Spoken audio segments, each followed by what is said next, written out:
Hello everyone and welcome to the Talking Stick Show. So I have a special guest joined with me this morning, all the way from Thailand, Nalinee Diosara. Hello. Hi, thank you for having me. Thank you for coming on, and how are you today? I'm great. Just a lot of process of being and becoming, releasing and becoming, and this is ongoing, but all is well.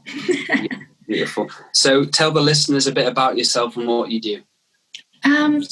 Well, at this moment, I identify myself as simply scribe of light language and conduit of all, and also stepping onto my path as an extended branch, being at service to plant medicine. And conduit of all, meaning that I'm a channel and I assist others in bringing forward any messages that is relevant for them to assist them on their path. And scribe of light language, meaning that I transmit light language both in form of visual and sound. And it has been an honor to be able to merge light language and spirituality and kind of a higher purpose into my art skills. So it's all been a joy ride, an expansive ride, and also a very humble ride. And recently I've just been working with Cacao, and she has been assisting me in a lot more of grounding my services into Bangkok and into Thailand. And with all this lockdown, I then extend the cacao ceremony onto online setting. Yeah. But that's wrapped up pretty much of what I do. Okay. And so what was it like for you growing up? What was it like through your eyes as a child and coming into yourself and your spirituality? So it was confusing. Because Asian culture is a very strict and tight in tradition, in rules, manners, politeness. And as a child, I just always felt out of place. Okay. And luckily, due to my mother's career, we traveled. I grew up in New Zealand, and I had to travel along with my mom for 20-something years in my life. That also brought a lot of confusion, because I had the sense of not belonging and not having any root to anchor. But looking back from this point, I really appreciate all the experience that I've had. So it was a lot of confusion, a lot of lack of identity, lack of sense of belonging. And I know this is very common among all of us. And it's a path that we've been put on to really discover who we are inside, and that courage to express this is who I am. And I'm not going against anything, but I'm learning to accept. And I guess I came out from that confusion by learning to accept things first, not through spiritual healing modalities or anything. I was zero at that point. But then about 6 years ago, I was painting in this room, and then I thought to myself, there must be something else, something more than painting what I see with physical eyes. So I started to meditate just because I wanted to expand my creativity and imagination. And then spirit guides came through, light language came through, all this come through to me and through my partner, through my husband. And then we felt the call to detach everything and go into Amazon and dig deeper. And so we did. And that was like a leap. The best thing, one of the best things we ever done for ourselves. And Beautiful. It's so good to be able to hear everyone's perspective of what they've gone through. Myself has gone through a lot of depression energy when I was younger, and like you said, I just felt out of place. And once I had that first Reiki session, that was it. I felt the energy and I felt everything, and I was like, right, this is where I need to be. So how are you finding the COVID-19 situation then? How has it affected you? It's a blessing in disguise. It's here to really open up humanity into the eyes of the paradox. That we can no longer see everything from a single point, but we've been put into the place that, with this something that trigger primal fears of survival, what is it teaching us? Is put us into the space of isolation, into journey deeper inwards, and is also rejuvenating the air and the environment. So it's a huge lesson and reset for Earth, for humanity, and it's part of the natural cycle. And also brings up a lot of clarity of our relationship with fears, of the benefits of creative thinking, imaginative thinking, and also how we are still deeply connected within this so-called isolation. But yeah, the most powerful thing would be our reflection of our relationship with fears. And for me, I felt it personally. My health hit rock bottom in January.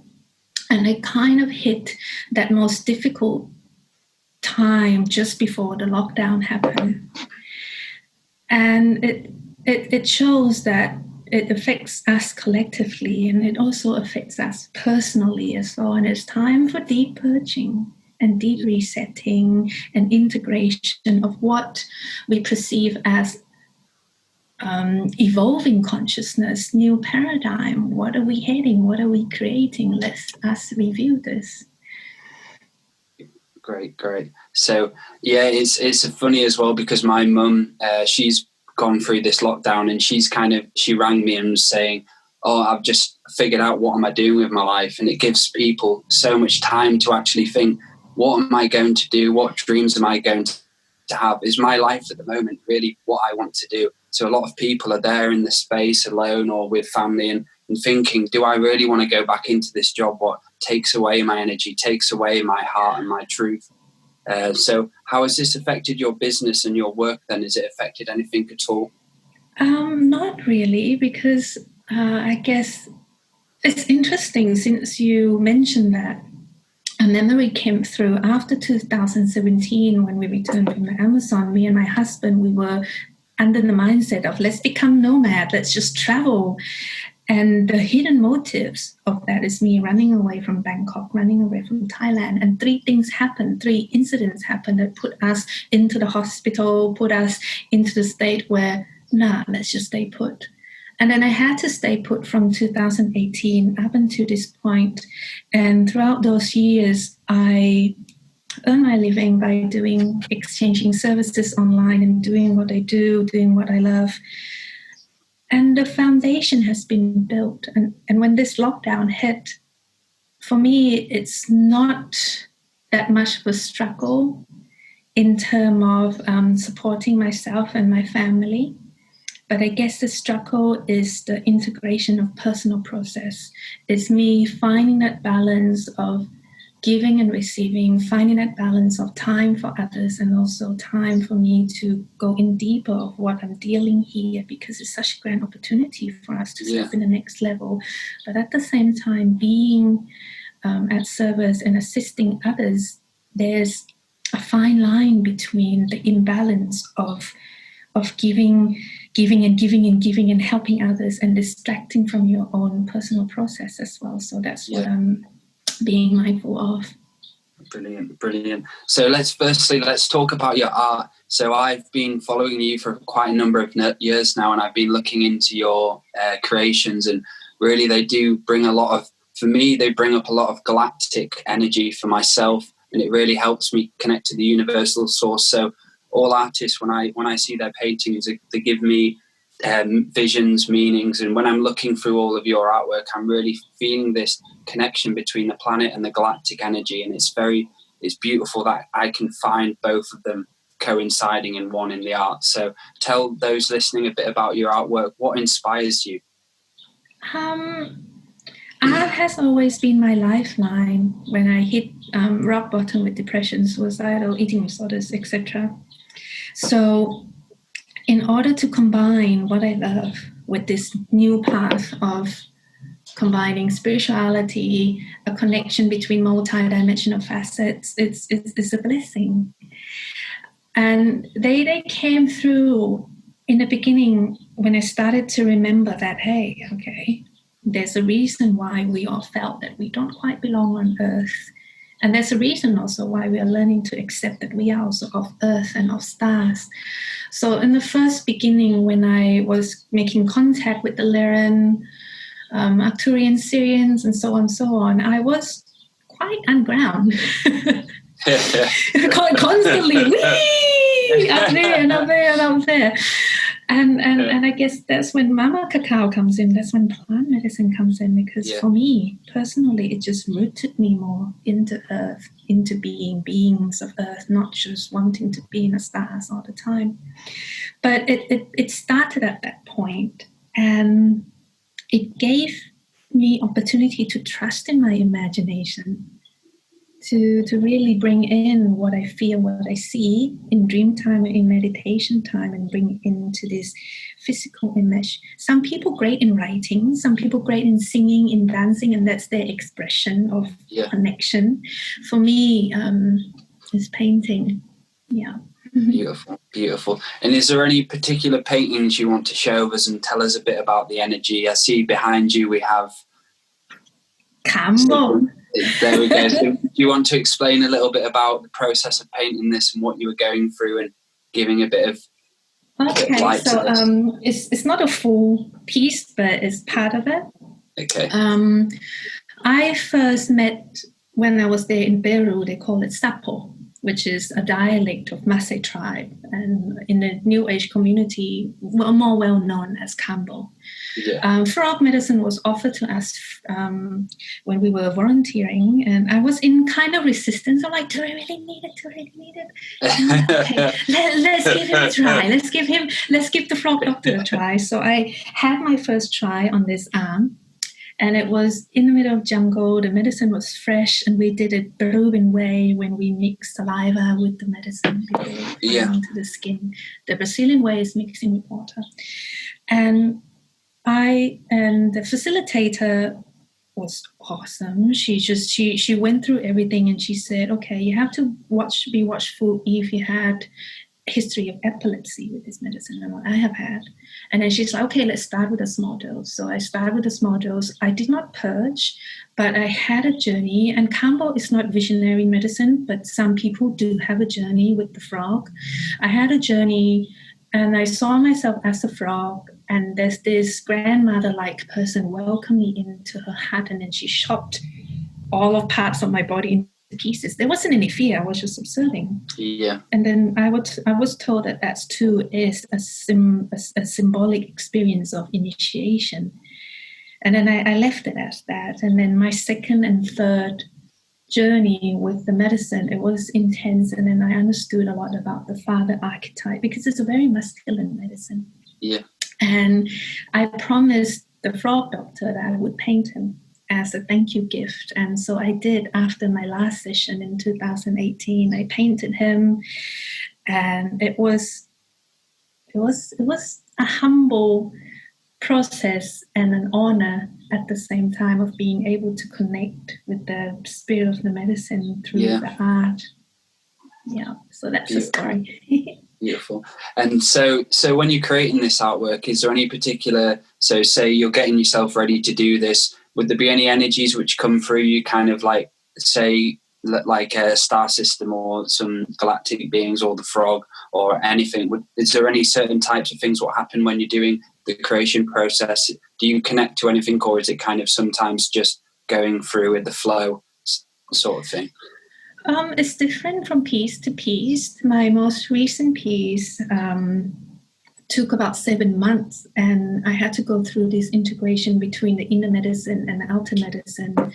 Some pieces that anchor galactic connection will be very much within the astral dream of what I see in dream time, what I see in meditation time, and bring it through. But because the process of integration at this moment of time for everyone is so intense at the moment, I feel that I need to take more time to integrate the energy of each piece and really build relationship with what that piece is communicating and healing within me.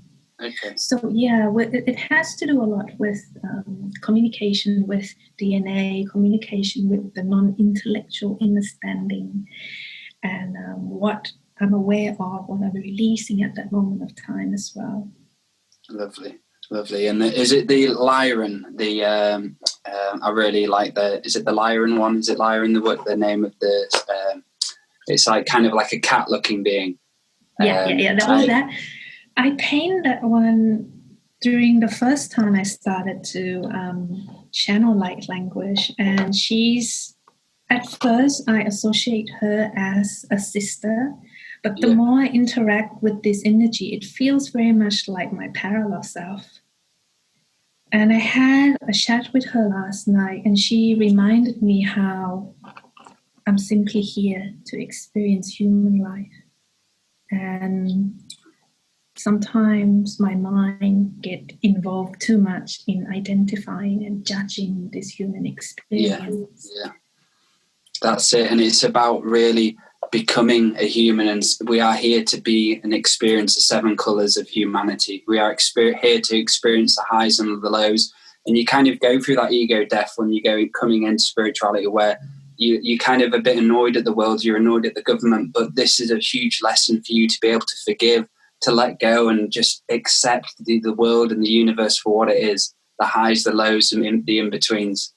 Yeah. And one of the huge lessons I've learned is that everyone and everything is at their service, regardless of our judgment of how low that vibration would be or how wrong their action would be, but they are at their service.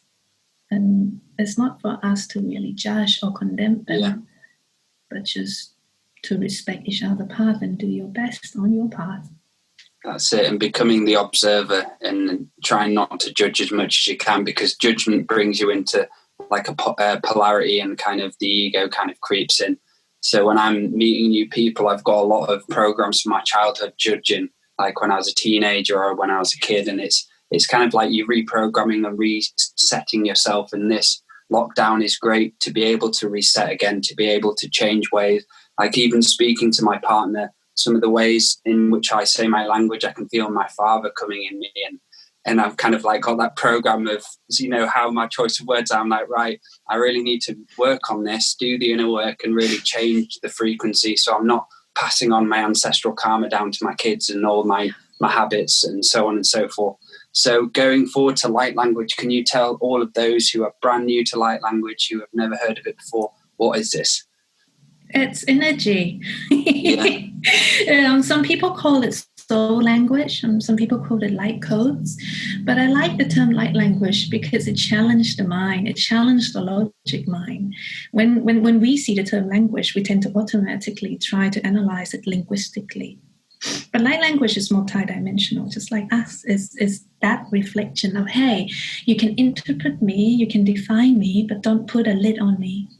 Allow me to come to you as I am, as you feel, as authentically as it can be, as multidimensional as it can be.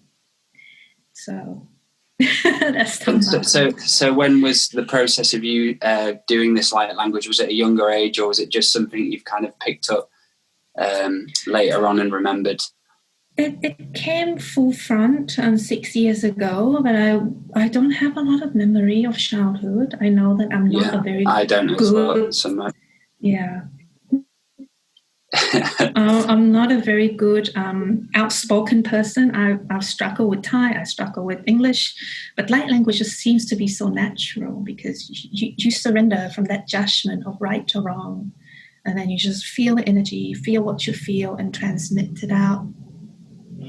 And it's not limited only in form of sound. It also comes in form of movement, of sign, of course, visual form. So, Beautiful.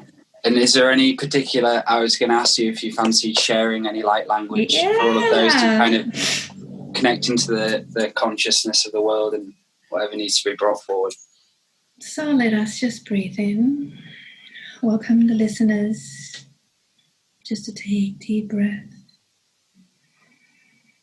And anchor the focus into the belly. Inhale, allow the belly to expand. And contract gently. And imagine the web of light connecting us all through our heart. Bringing in fluidity, movement, releasing stagnant and heaviness.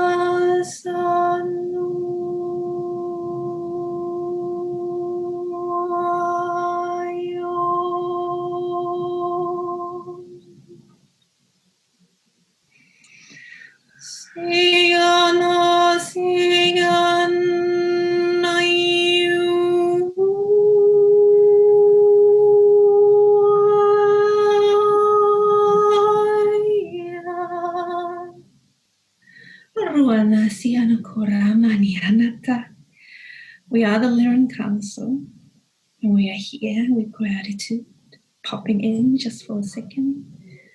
Thank you for allowing this space of time for us to communicate and feel the thymus, feel the heart expanding. Sakanyanati anarum.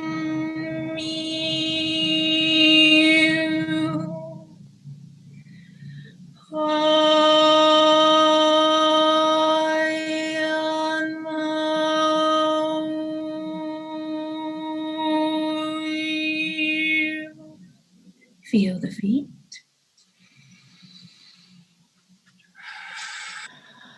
Drop your shoulders and straighten up the spine and align yourself as conduit of above and below and above, and simply allow the energy to flow. Allow it to pass. Allow it to move through you all. Ananiya saya samanatu.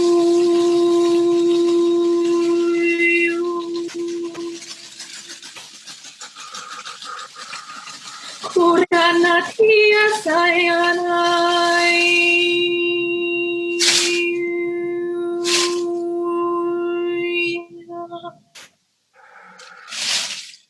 Allowing gratitude and love, and perhaps forgiveness where it's needed to be stream of river that carries all energy.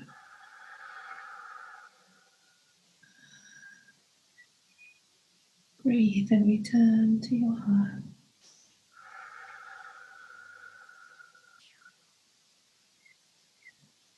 And thank you.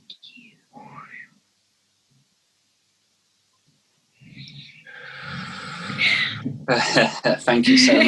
That was beautiful. It really helped me connect back to my inner self and my own inner vision. It was beautiful. Thank you. So how are you feeling after you've done this? What are your thoughts? And it's nice. It's I always wanted to sing. Every time I feel at peace, every time I feel at joy, every time I feel a bit frustrated, I always want to sing. And I grew up thinking I couldn't sing. And I guess it's the removal of that comparison program within us and just allow us to be free. For me, I could go on forever, but I need to be mindful of the time. And it's nice that the Lyran came through a bit. And I could feel Chakapa grandma was like, pick me up, pick me up, pick me up. So I'm like, okay. So it's always like when you channel, you get into this state and it feels like you're this cosmic DJ doing things multi-dimensional at one time. So when I say I've done a ceremony or I've done a ritual or anything, it takes me a while to come really back down, and like even going to sleep, say if you were doing some light language before sleep and stuff, that type of work, it takes me a while to be able to come and home down and kind of like go back down to the 3-4D slower reality paced process. So yeah, it takes a while to land. It does. So is there anything, so after you've gone into that light language, is there anything you want to share with the collective at all, or any messages for those who are really struggling at the moment and are able to, they're looking in spirituality, they're watching this and thinking, I really need to do this self-work. Is there any inspiration you feel like you need to share with the world at this time? The power is within us all. Let go of negative judgments. What I find useful is that when old personality comes up, when old judgment comes up, I remind myself that I'm releasing. Yeah. And it's helped to cultivate inner dialogue. You know, jealousy, why are you there? Anger, why are you there? Fears, why are you there? And just be there, listen to yourself from the state of the mother and the father within. Really hold space for yourself, really carry yourself through intensity. And of course, in balance, you know, if you need help, talk to the ones you can trust. You're not alone. But the power is always within you. You are the one who's doing the healing. You are the one who's doing the integration. There's no magic pill. The teacher is the one who realized that we are student at the same time. The leaders is the follower at the same time. We are learning from one another. Yeah, and that was a big lesson for me a few years back, was really understanding of becoming, even though I did some teaching out, becoming the student in every moment and always learning from everyone and really respecting everyone you speak to, listen to them as your teacher. Even though they may not be even on the spiritual journey, it's so important to be able to have no judgment and see everyone on the planet, the trees, the plants, the animals, as all teachers, for us to be able to learn about ourselves and explore ourselves more.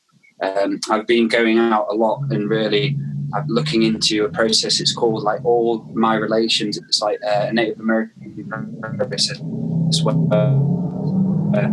They go on and really visualize what it'd like to be a tree, or visualize what it'd like to be a plant. And it's really helped me hone in on my judgment and my ego, and to really see the reflection and see the world out there, because sometimes we get caught in the bubble, don't we, of kind of like, and there's a lot of, I had this reading of Jaguar come through which talks about not getting caught in the self-ego, and I am a teacher, I am the kind of like in this light, in this mode, is to be responsible for your energy and be live in integrity, and like you say, living in your truth. Yeah, and be mindful. It's the most important thing. Be mindful what comes up, because teachers, like you say, comes in all kinds of form. Some teachers comes in ways that triggers anger and hatred the most within us. And the ego blind to see that, because the sense of righteousness kicks in, the sense of protectiveness kicks in. But then through humbleness and through that true courageous heart, we can peel that off. And hey, what am I learning? What am I growing here? Beautiful. And that's why I take a while, like when someone asks me to do something or asks me a question, I ponder on it, and I take really time to think of an answer. Say if going on a journey or whatever, I really think about it before I'd kind of just say it straight away, and I'd have these programs which come out of me. But now I'm kind of really thinking about what I'm saying to people, how am I coming across? I'm not making people feel uncomfortable, and I'm giving them the time and my energy to listen to their story, which is very important. Yeah, I feel that we are all to becoming the space holder, meaning that we learning to rise above the effect of becoming the cause, and learning to influence the energy around us with love, not through manipulation or greed of power. We're learning to hold space for one another. That's it. And past lives and understanding, we have these past life tendencies where we've had power in our past lives, and they will come up in this lifetime. And like I've had many lifetimes where I've been a warrior, and I'm kind of like, the warrior lifetime's over, and it's all about balancing the natural way of living again.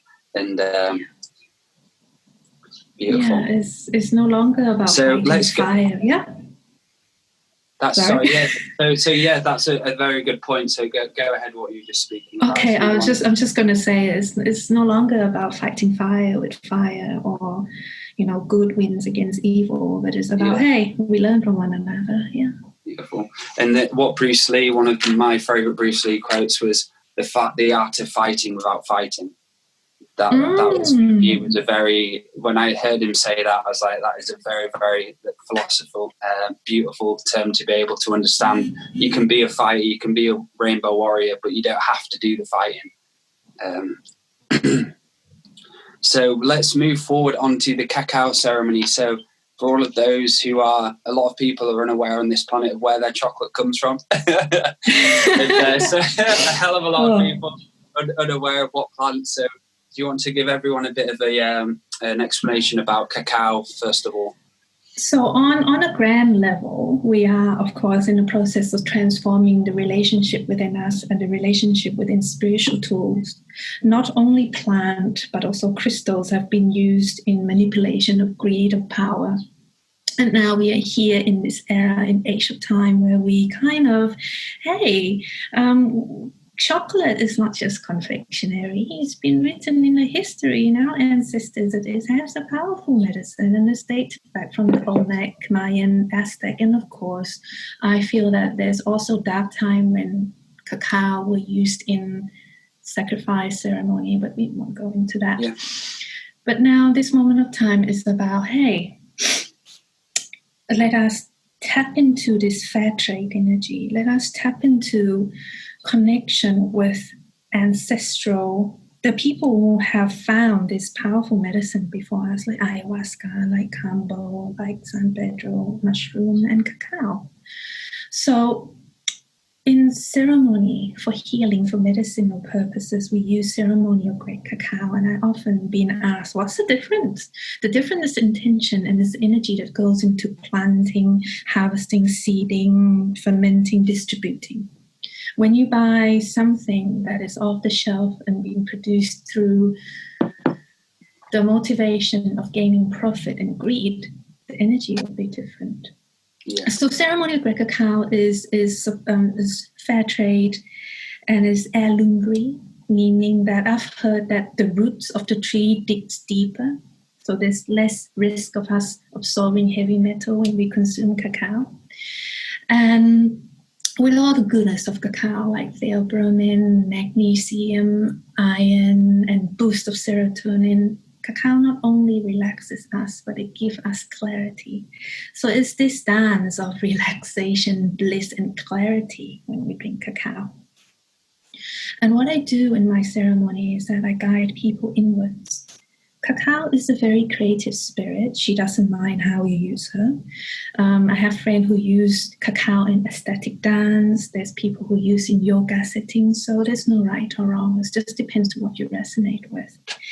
But I resonate with journeying inwards, guiding people into their heart and meeting all parts of themselves with assistance of cacao. And Tusuk Hill tribe, Mayan descendant, said to be keeper of cacao, located in Guatemala. They say that cacao is gratitude and harmony. So with spirit of gratitude, we can go into these old emotions with less resistance and just be grateful of what lessons that it's bringing us, what are we learning, and what clarity we can obtain in order to move forward. So that's what I use cacao for. And it brings people together. She brings people together. Yep. And so you're at the moment, I'll be coming to one of your ceremonies very soon. Yes. Cacao. So for all those who are interested in joining the online ceremony, is there anything else you wish to share about the online process of how it's different on the online to the face-to-face? Well, there's pros and cons, because when we go online, we kind of rely on technology and the strength of internet. Sometimes the sounds may be off, sometimes the sound might be great. But the pro of it is that even though it's in a group setting, you are in your own sacred space. You feel that you're in this private, in this safe zone to lie down, to go off to the toilet, to cry, to release, to journal, to do whatever you want. So that is the perk of getting together from internet base. And not only that, one of the guidance that really inspired me to open up this online gathering is that we are each pillar of light, and we are where we need to be, the land where we eat and sleep. So when we transform the energy inwards, we also transform the energy within the land where we are. Okay. So not only for ourselves, but for the collective consciousness and for Gaia as well. Yeah. Yeah, you can find out more on my website. Yeah. So everything which we're talking about here will be, when the video is properly edited, but all the links will be underneath. So everything's kind of easy for you to be able to navigate through to. Yeah. Perfect. So now we're on the talking about plant medicine. Is there any particular medicine you'd like to share and kind of bring forward as a frequency? Ayahuasca. I see you've done ayahuasca before, haven't you? Gosh, I'm feeling the call for the second round to the Amazon, but I have to wait until all this is over. Yeah.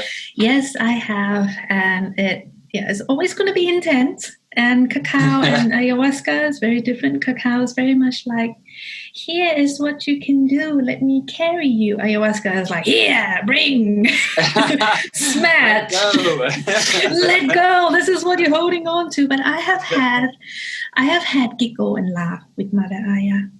I have had that, but I also have had the experience of what many people call death of the ego personality. And it's all a blessing. It's all a blessing. What I would like to say is that when you work with plant medicine or any spiritual tools, there's 3 stages. There's pre, during, and post.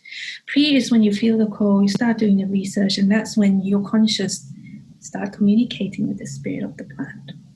The during is when you drink, sitting in a ceremony. The post is actually the most important one, is the integration. It's what you do afterwards. So I would like to encourage, again, everyone to know that there's no magic pill. Even though cacao can give you bliss, ayahuasca can give you insight to the universe, but the work is on us. It's on us to integrate. Beautiful. So I've not done much plant medicine before. When I was younger, like 11 years ago, I did try LSD. And me too. Yeah, back in the day, and I took a bit too much at one point, and then that stopped my journey of that, because it really showed me a side of myself. I got depressed for a year after 10 months afterwards, and because it really showed me how I was living. It was like, right, your reality is so unbalanced at the moment. So I went into this really dark moment, and that was kind of what shed me on to finding spirituality and finding healing.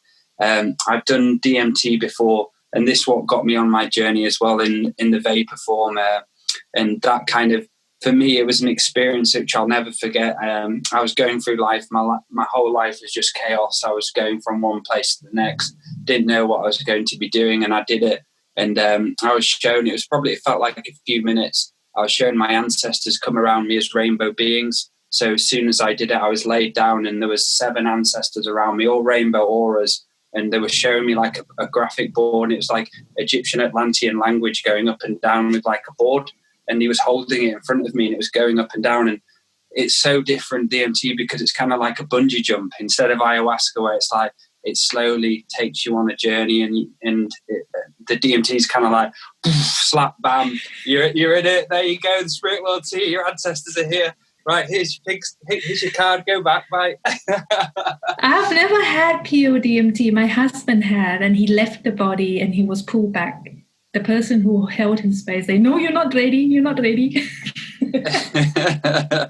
There was 2 times I did it, so that was the first, and the second time was just basically I got lost. I went for a walk before, and me and my partner got lost in the woods, and it took me about 2 hours to find our way back. And I was walking all day, and there was this DMT, the ceremony on the evening, and I was like, I'm not ready for this summer. So I did it, and all it showed me, wouldn't let me go through, and it just showed me water, loads of water, like a waterfall, and water coming around me. And I was like, yeah, there is a moment in time when you don't need to do it, when you're not in the right space. So it's a great teacher. And for me, I'm really interested in doing ayahuasca. That's something on my journey and process in the future at some point.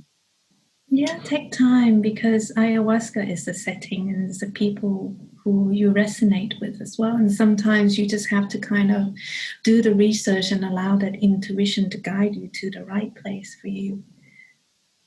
Beautiful, beautiful. And so any more plant medicine you wish to kind of share, or any you've experienced? I've currently been working with Sananga, which is a Amazonian eye drop, and it's like frog medicine in your eye. Is very much like you put wasabi or chili in your eye. The pain lasts for a few minutes. Yeah, it's a warrior medicine. It's those who likes to go through that fear of pain. But what is beneficial is that, yes, there's a physical side that it kills the harmful bacteria, and it's very useful when you're in pollution that affects the eyes and heals cataracts. But the energetic purposes is that it transmuted old accumulated energy within your field. When I offer Sananga to others, I can always feel or see what they are releasing. It's like what has been locked after Sananga is like, and then it's up to us if we're going to transform or bring that old back in. Beautiful. And so moving, you've got your own oracle cards, don't you? You've created. Yes, I took my first coffee into the Amazon and I was writing down. I'll purchase a pair off you as well. Thank you. Days. Thank you. I'll send it to you as a gift. Don't tell anyone. Don't tell anyone. But yeah, thank you. It's I call it Torch of Ascension. Well, nowadays I don't really use the word ascension because it's a natural process. But I feel the second set coming through soon. But is a collection of my art and my husband's art and messages that they've been through. It's both galactic connection, light language connection, as well as earth wisdom. Beautiful. Yeah. And so each one does it have different messages in your artwork which you've created? And so each one will have the message underneath. Is there a demonstration or kind of a card you'd like to share with the whole collective? I didn't go through publisher. It's just completely DIY project. So the guidebook comes in digital form. Ooh, Blue. He's Syrian Arcturian hybrid. And when he comes through, it's always that cosmic giggle. And I always see him holding our hands and a reminder that we are family. We are family and that we are always home. For those who are feeling homesickness, your breath is your home, your body is your home. And know that these is all from within you, imagination, DNA resonance. Beautiful, beautiful. So before we end the show, is there anything you wish to share before, or anything you wish to share with the world you really feel like talking about? Or I felt I've said it all, and most of all is just choose joy unconditionally, and it has nothing to do with avoidance of pain, but joy is such a powerful vehicle. And if we see the elders and ancestral of our time who have seen what's up and down, they tend to have this smile within their face. So joy is a vehicle to keep us going. Imagination is the conduit of the higher self. Creative thinking expands the mind and aligns with the heart. So continue to move forward and let go of negative judgments. Beautiful, beautiful. So how can people get a hold of you then if they want to get in touch for anything? Facebook, Nalinee Diosara, my website where all of my services are up there, including light language art and cards, etc., is soulconnections.nalinee.com. Beautiful, beautiful. And thank you so much for taking the time out to be able to have you on the show. It's an absolute honour. And it really is. You've taught me a lot about certain things about myself. And just from being in the frequency of the light language, you've helped a lot of people. I can really feel that already. Thank you. Thank you so much. So thank you for joining the show, and we'll be back next week. Thank you everyone for listening. And if you like what you hear as well, please subscribe and comment. I really appreciate your feedback. Aho. Thank you.